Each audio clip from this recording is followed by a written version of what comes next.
오늘은 예레미야서 개간을 나누고 다음 시간에 키아즘 구조를 이제 분석하겠습니다. 여러분, 선지서는 시대적 배경을 파악하고 들어가는 게 중요해요. 선지서 전체가 역사 속에서 일어난 일이기에 예레미야 이름의 의미는 여호와가 높이신다, 여호와가 던지신다, 그런 의미를 갖고 있어요.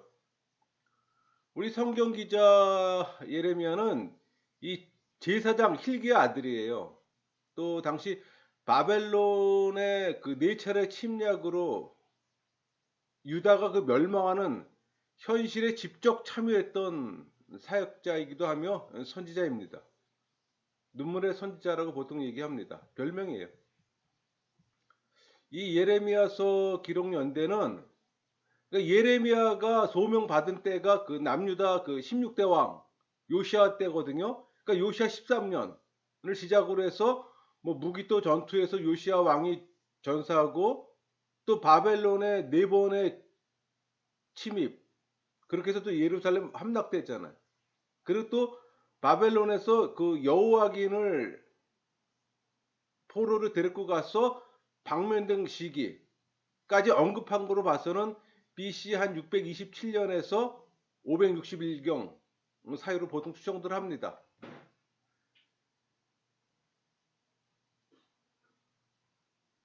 그 예레미야서 그 핵심 내용은 간단하게 얘기하면은 그 BC 586년에 그 예루살렘이 함락되잖아요.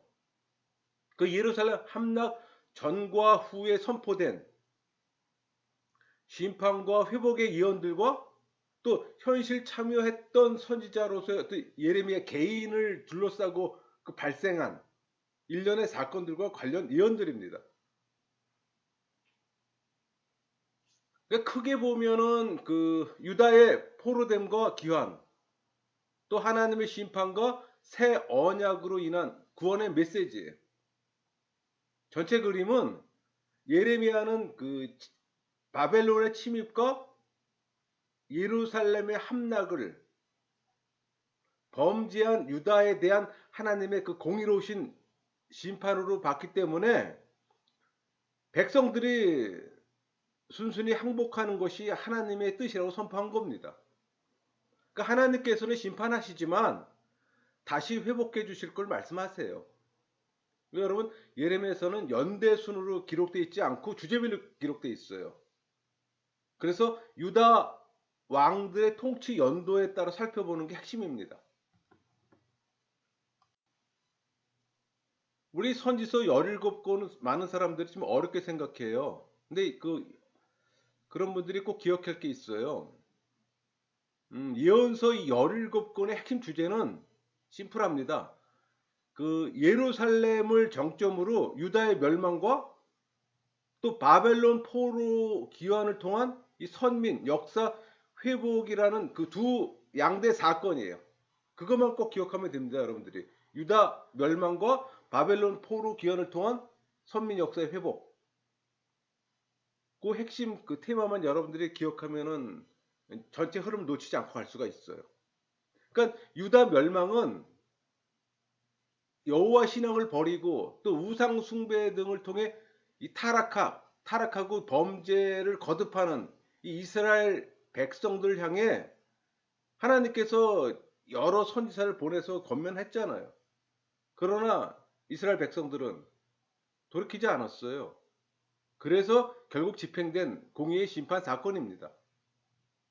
그러니까 바벨론 포로 기한은 백성을 심판했으나 영원히 멸하실 것이 아니라는, 또 용서하시고 회복시킴으로 이 택한 백성을 통한 구속사를 또 단절시키지 않아요. 그리고 그렇게 이어가면서 여호와의 어떤 크신 사랑과 무조건적 은혜에 의한 어떤 구원 사건입니다. 그러니까 아까 제가 말씀드렸던 것처럼 유다의 멸망과 이 바벨론 포로 기한 중심으로 전개되는 이 예언서들은 인간의 어떤 불성실과 타락에 대한 하나님의 공의의 심판으로 야기된 어떤 파행의 패턴으로 보여집니다. 또 하나님 사랑에서 우러나온 이 성실과 열심으로 또 구원의 역사는 단 한 번도 단절되지 않고 이어지는 이 구속사를 또 총체적으로 보여줘요. 다시 한번 제가 강조할게요. 이 17권 예언서들의 공통 내용은 각각 시대 배경에 따라 유다의 멸망과 이 바벨론 포로 기환을 통한 선민 역사 회복이라는 사실, 그걸 꼭 여러분들이 놓쳐서는 안 되는 주제입니다.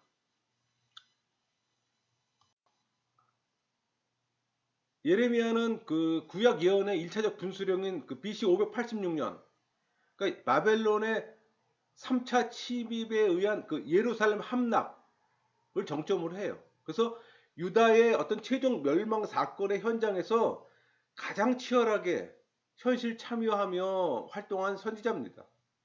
그래서 예레미야 활동 연대는 BC 627년에서 586년으로 봅니다. 하지만 이 실제 예언 활동은 이 바벨론이 세 번째 침입했던 588년, 예루살렘이 그러니까 588년에서 예루살렘이 함락된 그 586년 그 사이에 집중돼 있어요. 그 중에서도 그 BC 586년 4월 9일 예루살렘 함락됐잖아요. 그러니까 그 사건 직전에 6개월 기간에 집중되어 있습니다. 그러니까 물론 예레미야는 예루살렘 함락 직후에도 유다 그 잔류민을 향해 본토와 애굽에서 또 예언 활동을 했어요. 그러니까 주로 이 바벨론을 통한 여호와의 심판에 대한 뭐 순종을 권면하거나 또 바벨론에 의한 2차 재앙을 또 경고했어요. 그러니까 예루살렘 함락 사건의 어떤 연장선상에서 이루어진 겁니다.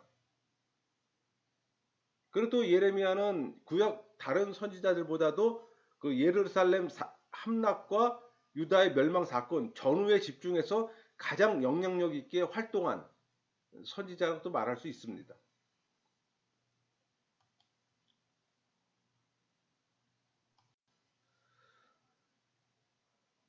우리 예레미야서는 예언서 중에서 가장 많은 양의 책이잖아요. 가장 부피가 많습니다. 그러니까 내용 중에는 예루살렘 함락을 통한 그 유다 심판에 대한 경고 내진 선언이 한 85% 정도 됩니다. 그리고 이 바벨론 포로 기환을 통한 이 선민 회복에 대한 내용이 한 15% 정도예요. 그러니까 시기적으로는 유다 멸망 직전 이 상황의 내용적으로는 유다 멸망 사건에 대한 경고로 집중하고 있음을 또 보여줘요. 또 이 예레미야서의 기본 문체는 전체 예언서 17권의 전체 예언서 중에서 가장 직설적입니다. 그러니까 유다 멸망의 원인인 이스라엘의 범죄를 지적하면서 또 그로 인한 이 여호와 심판의 당위성과 그 참상의 그 처참함을 경고하기 위해 단순하지 명료하게 직설적으로 그야말로 파상적으로 계속해서 그 반복을 열거하고 있습니다.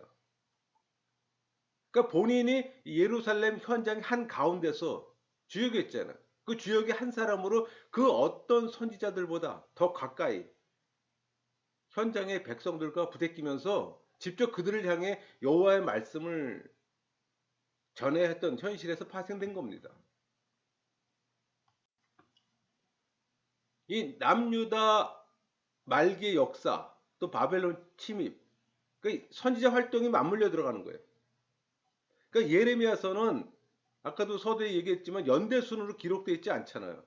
주제별로 구성되어 있기 때문에 유대 왕들의 통치 그러니까 연도를 따라서 살펴보는 게 중요합니다. 이 지금 펴 있는 것처럼.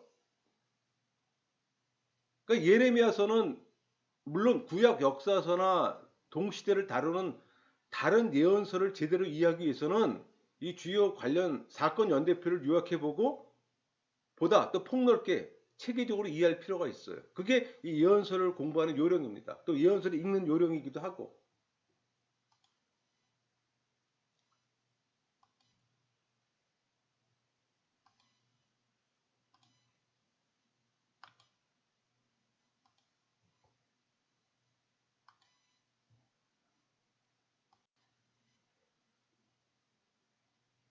여러분 그 선지서의 시대 배경은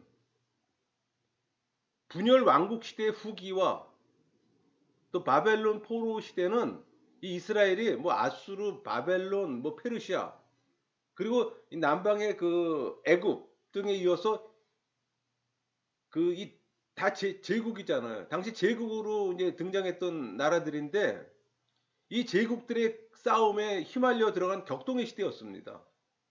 그러니까 이런 시대에 한 가운데서 하나님은 이 선지자들을 통해 이스라엘을 향한 심판과 또 구원을 선언하셨어요. 또 이스라엘은 물론 대제국 모든 역사를 또 주도하시면서 또 이를 실현시켰던 겁니다. 우리 BC 8세기 그 부상한 아수르는 사르곤 2세 때 북이스라엘 멸망시켰잖아요. 또 그 이후에는 사네립과 에사라돈이 또 그 이후에 아수르 바니팔 때 아주 최고의 전성기를 누립니다. 물론 이때 남유다는 아수르에게 조공을 바치던 때였어요. 그저 그냥 간신히 명맥만을 유지했던 때입니다. 하지만 이런 상황도 BC 630년 이 아수르의 강력한 지배자 아수르 바니팔이 사망을 하는 계기로 급변합니다. 그러니까 아수르는 내란으로 세력이 급격히 다운됐어요. 약화됐어요. 그러니까 아수르에 그 당시 종속되어 있던 이 바벨론이 이 틈을 이용해서 느부갓네살의 아버지 나보폴라살의 지하에 또 아수르에서 독립합니다. 또 이것은 바벨론이 근동의 새로운 강자로 부상하는 걸 또 의미해요. 그러니까 남유다 역시 이런 호기를 놓치지 않았어요. 이때 그 유다의 통치자는 16대 왕 요시아였어요. 그는 그 아수르와 바벨론이 서로 대적하는 사이에 아수르부터 완전 독립을 합니다. 그리고 일시나마 과거 북이스라엘 지역까지 또 확장을 해요. 어떻게 보면은 이스라엘 말기 요시아 때가 가장 번성기였던 겁니다. 참 짧은 시간이지만 그 아수르로부터 이 바벨론의 독립을 쟁취한 나보폴라살 이 사람이 그 BC 612년에 이 아수르 수도 니네를 정복합니다. 그리고 신바벨론 제국을 창설해요. 그리고 계속해서 이 아수르의 잔존 세력을 제거해 나갑니다. 근데 이때 아수르의 잔존 세력은 하란을 거점으로 해서 이 바벨론과 세력을 만회하고자 그 애굽에 지원을 요청을 합니다. 이때 애굽의 바로누고는 이 기회를 틈타서 이 근동 지역의 패권을 장악하기 위해 또 군대를 이끌고 또 하란으로 갑니다. 아수르를 도와주러. 그러나 남유다 요시아는 이런 애굽의 진출을 또 막아요. 왜? 애굽이 아수르를 도와서 아수르가 재기하면 남유다가 획득한 이 독립을 위협받을 거라고 생각했던 거예요. 그러니까 요시아는 시대적 그 국제 정세를 그때 읽지 못했던 겁니다. 그래서 지도자가 국제 정세를 읽지 못하면 겪는 그런 그 모습을 또 보여주기도 합니다. 또 하란으로 가는 애굽 군대를 무기토에서 이 요시아 왕이 저지해요. 근데 불행하게도 요시아가 전사를 합니다. 그러니까 요시아 사망은 유다가 애굽에 예속되는 또 결과를 초래해요. 그러니까 애굽의 바로누고는 요시아 대신 즉위했던 그 여호아스를 폐위시키고 대신 여호야김을 남유다 왕으로 세워요.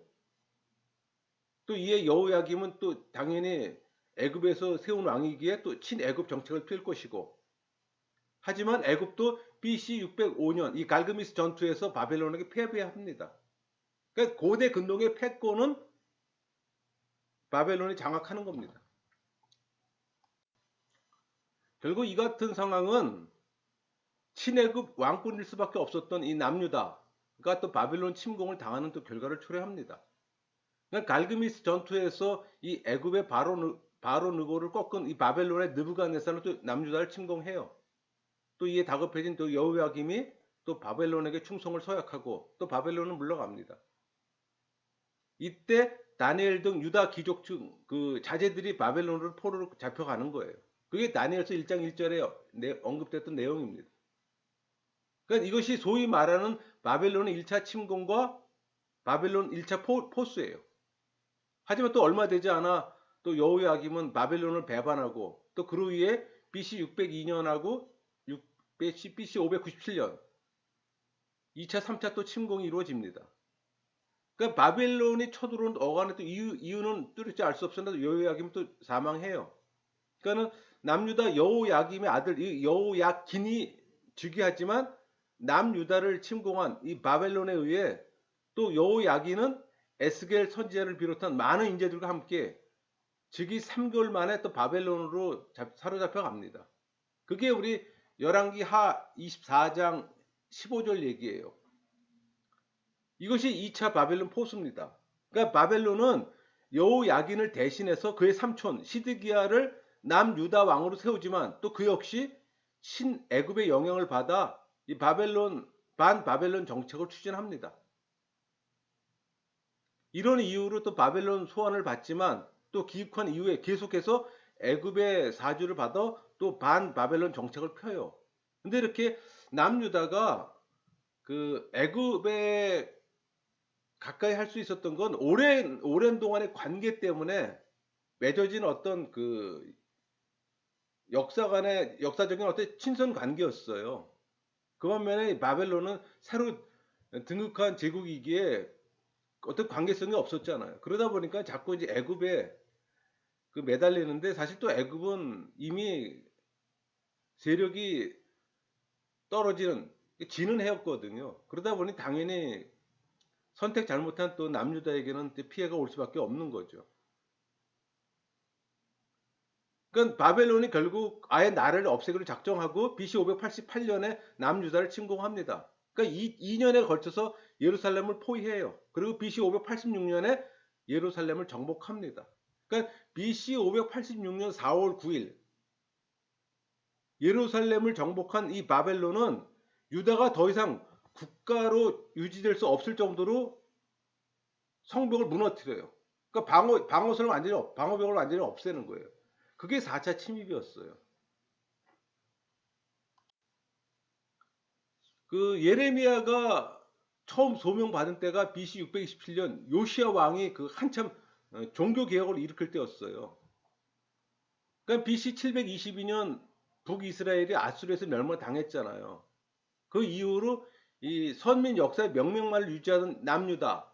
이 남유다는 북이스라엘 멸망이 주는 역사적 교훈에도 불구하고 13대 왕 히스기야, 뭐 14대 왕 문하셋, 15대 왕 이 아몬의 긴 통치기를 지나면서 우상 숭배합니다. 또 극심한 종교적 도덕적 어떤 혼란에 빠져요. 그 이로 인해 또 유다는 하나님의 그 선지자들로부터 또 그 멸망과 심판의 또 경고를 듣습니다. 그러던 차에 유다의 선왕이자 분열 왕국 이후 가장 의로웠던 왕 요시야가 즉위하는 거예요. 그리고 요시야는 BC 629년에 종교 개혁을 단행하고 그리고 BC 622년에는 성전에서 율법책을 발견합니다. 그러니까 종교 개혁이 박차를 가던 때예요. 그게 그 열왕기하 23장의 이야기입니다. 그러나 이 요시아의 개혁 운동도 유다 사회의 어떤 누적된 타락과 습관화된 이 우상 숭배를 돌이키기에는 역부족이었어요. 또 요시아가 무기도 전투에서 전사함으로 또 유다의 종교 개혁은 또 무위로 돌아갑니다. 그 요시아를 이어서 왕위에 올랐다가 3개월 만에 애굽왕 바로 느구에 의해 폐위된 이 여호아스를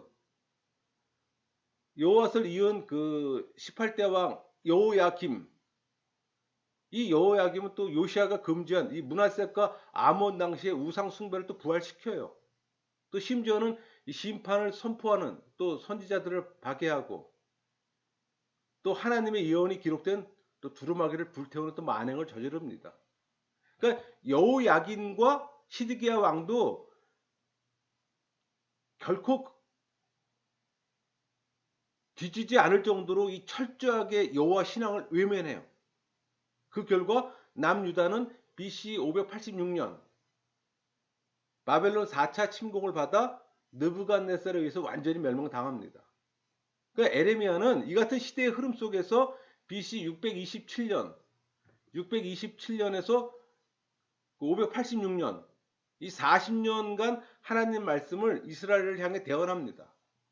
그러니까 예레미야는 어떤 선지자보다 유다 멸망의 현장에서 가장 극적으로 가장 치열하게 활동한 또 선지자였어요. 그러니까 에레미야서는 다양한 메시지를 통시적으로 제시하기보다는 여호와 심판 예언이 현실로 실현되는 이 처참하고도 이 극박한 현장에서 기본 메시지들은 격정적으로 거듭 반복 열거되는 패턴을 보이고 있어요.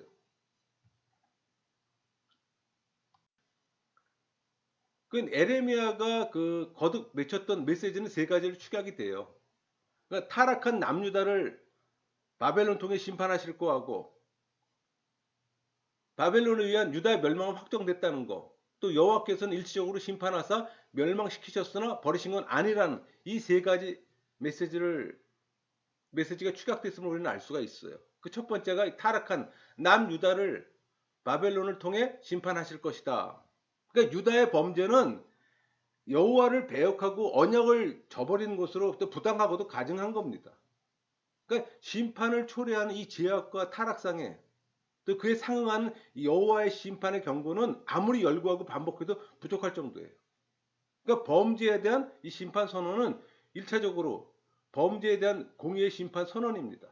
동시에 유다 멸망이 단순히 국가 간의 힘의 차이가 아니라 여호와께 범죄하고 불순종했기 때문에 발생한 심판의 결과임을 또 확정하는 겁니다.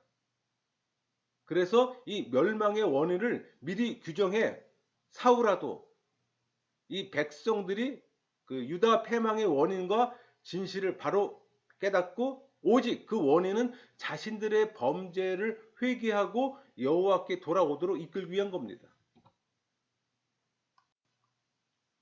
두 번째는 바벨론에 의한 유다 멸망은 확정된 거라는 겁니다. 그러니까 유다 백성들은 이를 시인하고 개인과 민족의 죄악을 회개하는 거예요.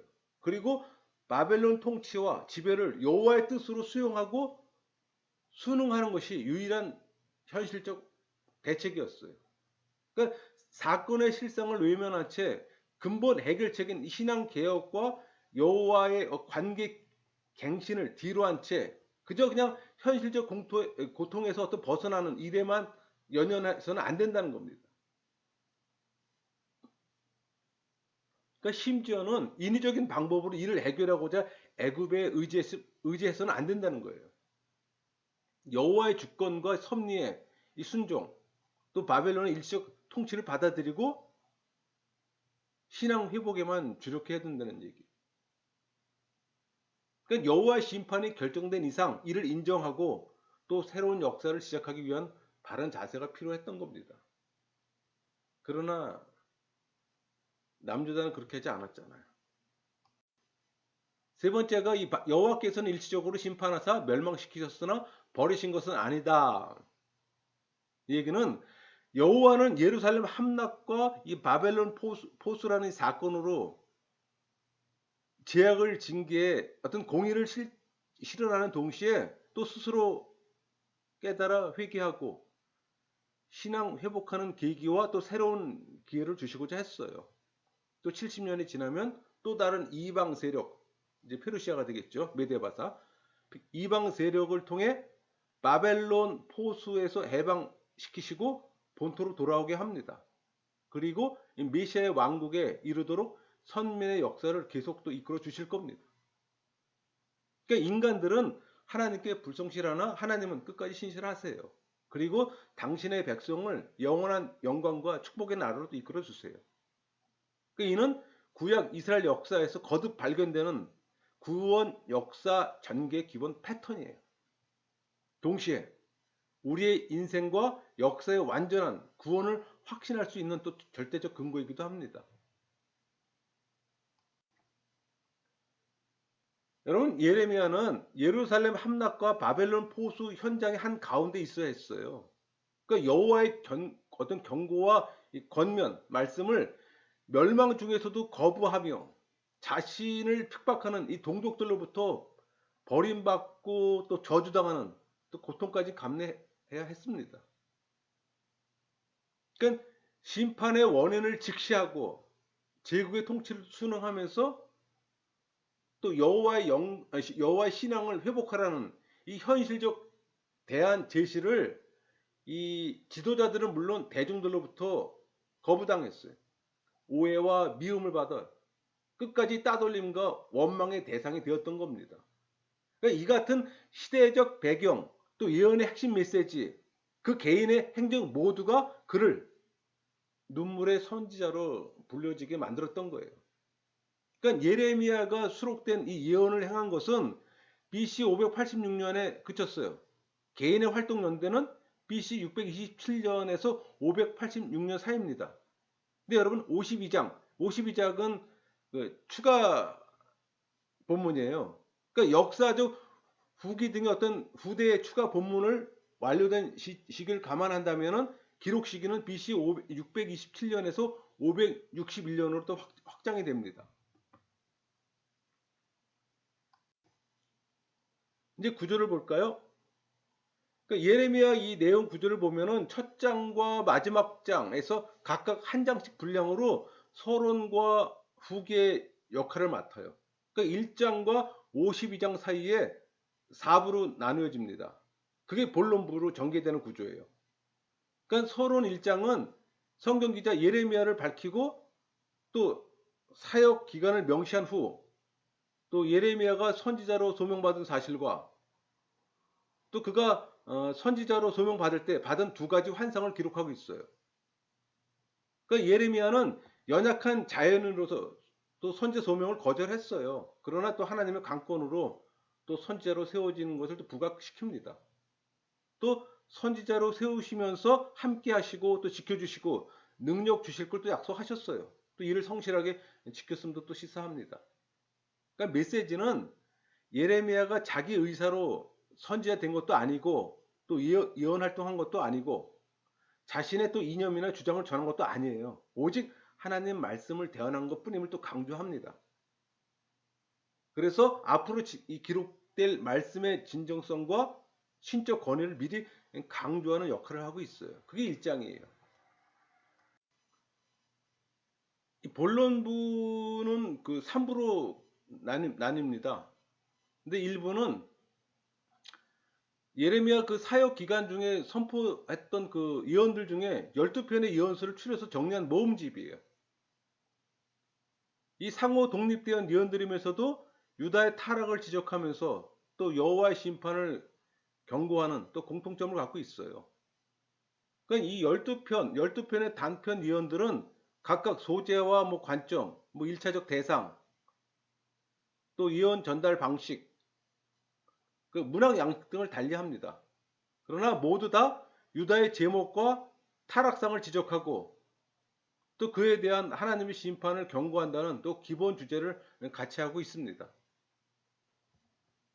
이렇게 구분해 놨는데 여러분들이 요 구분된 걸 보면서 성경을 한번 읽어 보세요. 그리고 요게 구분된 이 제목하고 내용하고 한번 매치시켜 보세요.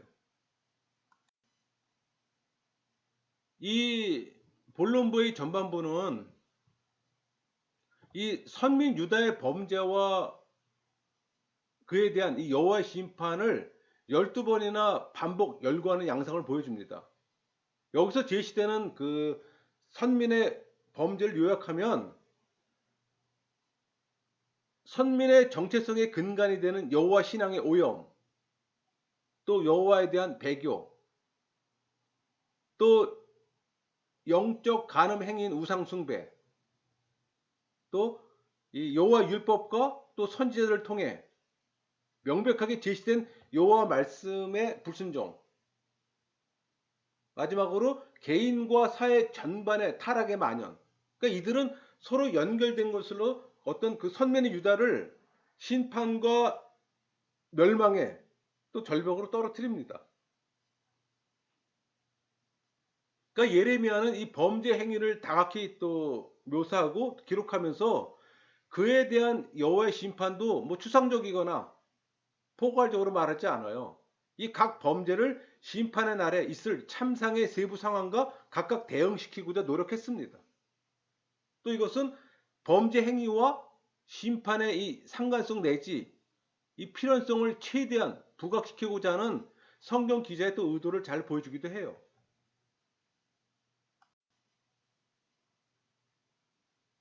자, 2부. 그러니까 유다 멸망 과정에서 현장 주역이었던 예레미야를 둘러싸고 일어난 사건을 전후로 해서 이 주어진 여호와 예언들을 함께 기록한 부분입니다. 여기서 예레미야는 기본적으로 1인칭이 아니라 3인칭으로 서술해요. 또 하나님의 예언 말씀도 직접 선포하는 형식이 아니라 선포된 내용을 객관적으로 기술하는 형식으로 기록되어 있습니다. 26장에서 33장 전반부죠. 이 전반부에는 BC 588년에 바벨론 4차 침입 전후의 사건과 예언을 기록합니다. 또 34장에서 45장 후반부죠. 범위를 더 좁혀서 BC 586년 예루살렘 함락 직전과 직후 사건과 예언들을 기록하고, 또 여호와의 심판으로 인한 이 멸망이 눈앞에서 전개되는 와중에도 회개의 권면조차 거부당하는 또 현장을 목격하게 되는 거예요. 그러니까 예루살렘이 무너지고 유다가 멸망됐잖아요. 또 하나님께서 수많은 선지자를 통해서 경고하셨던 이 심판의 말씀이 실현된 후에도 이 잔류 유다민들에 의해 또 여호와 신앙은 부정됩니다. 그 반대로 우상 숭배가 지지받는 이 장면에 또 우리는 전율하게 되는 거예요. 이해가 안 가죠? 우리는 인간의 모습이에요. 그러니까 여호와를 향한 인간의 이 불순종과 제약이 얼마나 뿌리 깊고 완고한 것인지를 여실히 드러내는 장면이기도 해요. 이것은 언제나 이 역사의 진실을 바로 이해하는 것이 중요합니다. 집단이 아니라 이 독립된 한 영혼으로서 하나님 앞에 바로 서는 것이 또 얼마나 중요한지를 또 새삼 깨닫게 해줘요. 그게 우리가 이 예언서를 통해서 배우는 겁니다. 이 후반부 34장에서 45장은 이 열왕기서나 역대기서와 조금 다른 각도에서 예루살렘 함락 과정에 대해 보여줍니다. 특히 각 주요 인물들의 다양한 모습이 보다 생생하게 그려져요. 그러니까 나움, 스바냐, 에스겔, 다니엘 등 동시대 선지자들 중에서 가장 치열하게 현실에 참여했던 이 에레미야 개인의 이 파란만장한 행적은 악한 시대를 거슬러 말씀을 전해야 하는 하나님의 종들의 고독과 또 고뇌를 또 가감없이 그려내고 있습니다. 후반부는 여호와의 심판과 회복에 대한 이 원론적 예언과 함께 또 여호와 심판으로 야기된 이 바벨론 포수 상황에 대한 어떤 바른 수용이라는 현실적 대안까지 제시합니다. 또 그의 고유한 예언의 배경과 과정, 또 예레미야서 고유의 특징을 잘 드러내는 부분이기도 해요. 그러니까 본론 2부 전체가 여호와의 심판을 경고하거나 실증하는 내용에 반해서 이 30장에서 33장 여기는 심판과 패망을 거쳐 회복을 예고하고 있어서 이 부분을 따로 구별해서 우리는 위로의 책이라고 부르기도 합니다.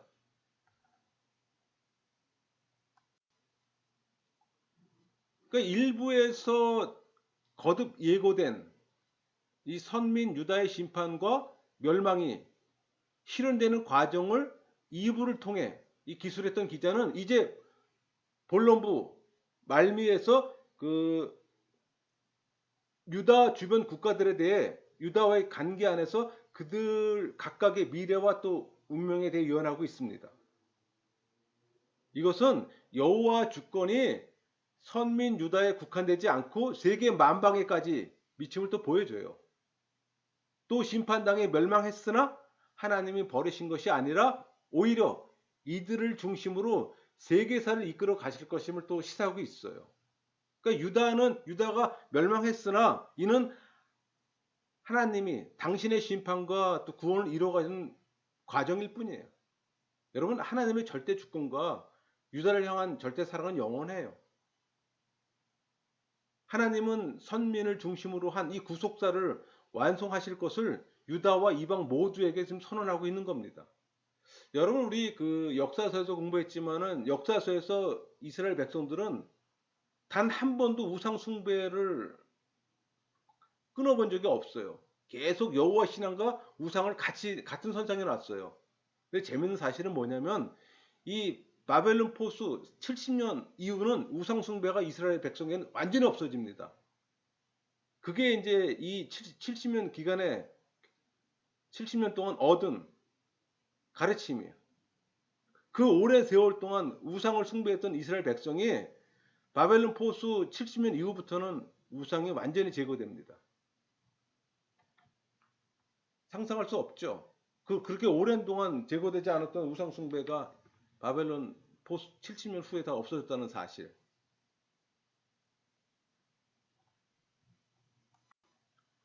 이 또 52장 역사적 후기입니다.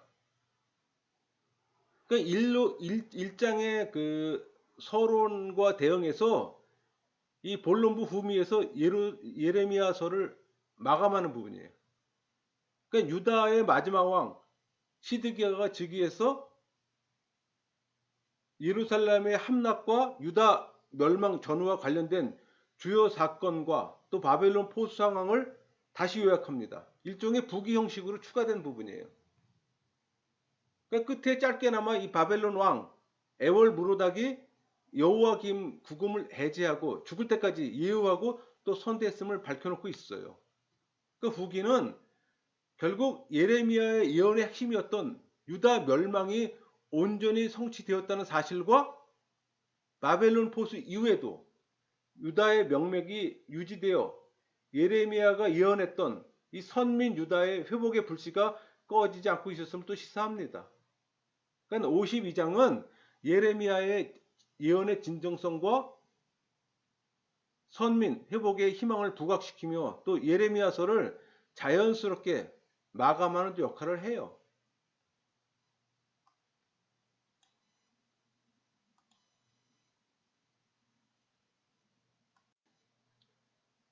그 예레미야 메시지를 다시 한번 정리하면 유다는 바벨론에게 멸망한다.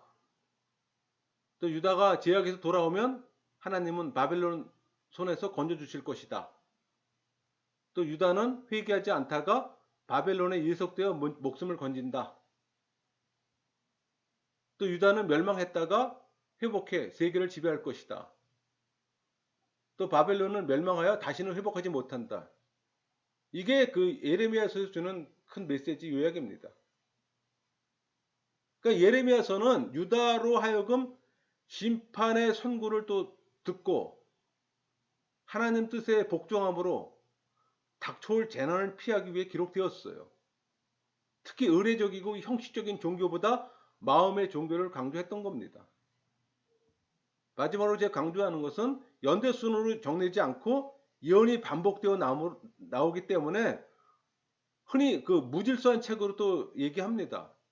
이스라엘 멸망과 회복을 어떤 여호와 신앙과 연결시켜 또 선포함을 예언의 주제로 삼고 또 강한 통일성을 지니고 있어요. 그게 장점이자 단점이에요.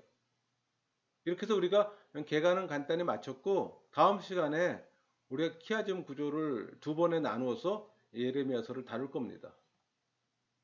말씀을 마치겠습니다.